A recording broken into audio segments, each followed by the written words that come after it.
हाँ, तो चलिए अब हम गीत का अब हम व्याख्या देखेंगे। तो व्याख्या देखने से पहले आप इसका संदर्भ लिखेंगे आदि अंत, उसके बाद प्रसंग लिखेंगे।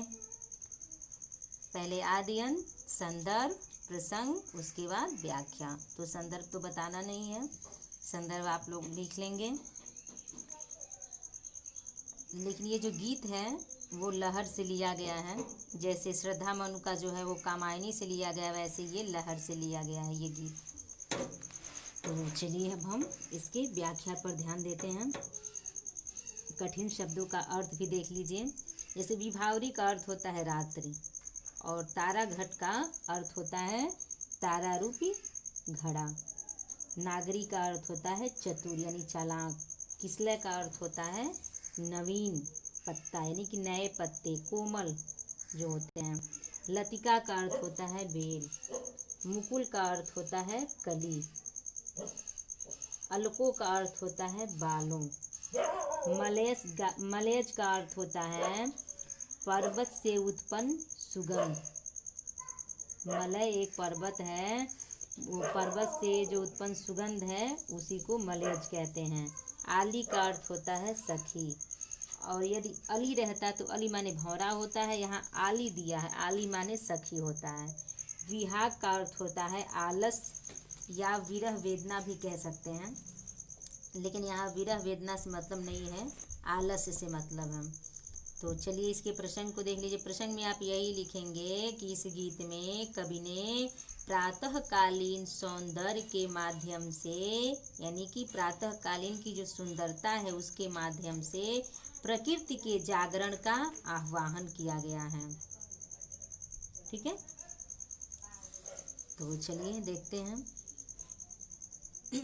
बीती विभावरी जागरी, यहाँ एक सखी दूसरे से कहती है, हे सखी रात्रि व्यतीत हो गई है। बीती माने बीत गई है, विभावरी अर्थात रात्रि, रात्रि बीत गई है, रात्रि बीत गई है, अतः अब सवेरा हो गया है, इसलिए जागना उचित है। जागरी यानी कि अब जाग जाओ, रात्रि व्यतीत हो गई है, अब सवेरा हो गया है। अंबर पनघट में डूबो रही, अंबर माने आकाश, अंबर माने आकाश। ठीक है, पनघट तो जानते ही हैं। तो यहाँ कहा गया है कि गगन रूपी यानी आकाश रूपी पनघट में उषा रूपी नायिका। उषा किसको कहते हैं? जो सूर्य उदय होने से पहले जो समय होता है उसको हम उषा काल कहते हैं। कुछ लोग कहते हैं कि सूर्य की प्रेमिका का नाम उषा है। तो यहाँ पर सब कल्पना किया गया है कि मानो गगन रूपी, ये कवि का कल्पना है कि मानो गगन रूपी पनघट में क्या है, उषा रूपी नायिका तारा, तारा अर्थात नक्षत्र, नक्षत्र रूपी घड़े को क्या कर रही है, डुबो रही है। अर्थात समस्त नक्षत्र प्रभात के आगमन के कारण आकाश में क्या हो जाते हैं, लुप्त हो जाते हैं, गायब हो जाते हैं, विलीन हो जाते हैं। यहाँ दिया है ना, तारा घट उषा नागरी, मानो उषा रूपी जो नायिका है वह तारा रूपी जो घड़े हैं उसको डुबो रही है। अर्थात समस्त नक्षत्र प्रभात के आगमन का यानी सुबह के आने के कारण आकाश में क्या हो जाते हैं, विलीन हो जाते हैं। प्रातः काल के आगमन पर और क्या होता है, पक्षी समूह करलव करने लगते हैं यानी चहचहाने लगते हैं। यह सब प्रातःकालीन का वर्णन किया गया है।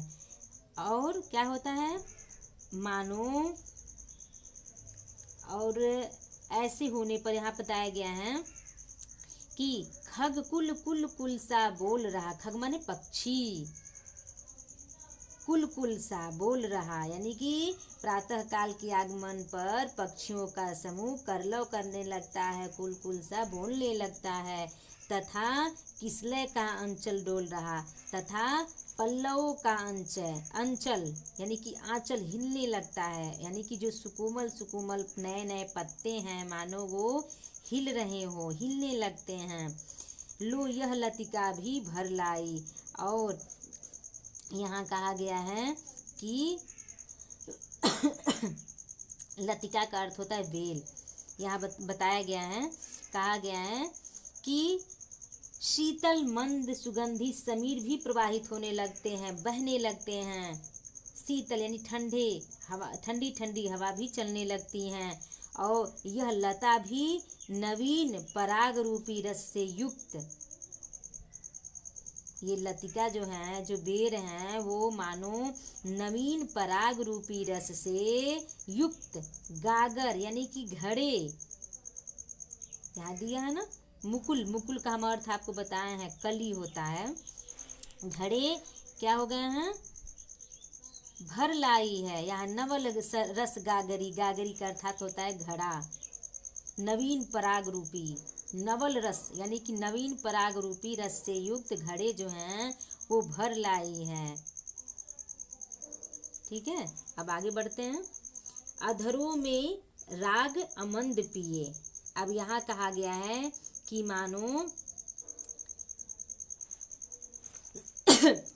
एक सखी कह रही है दूसरे सखी से,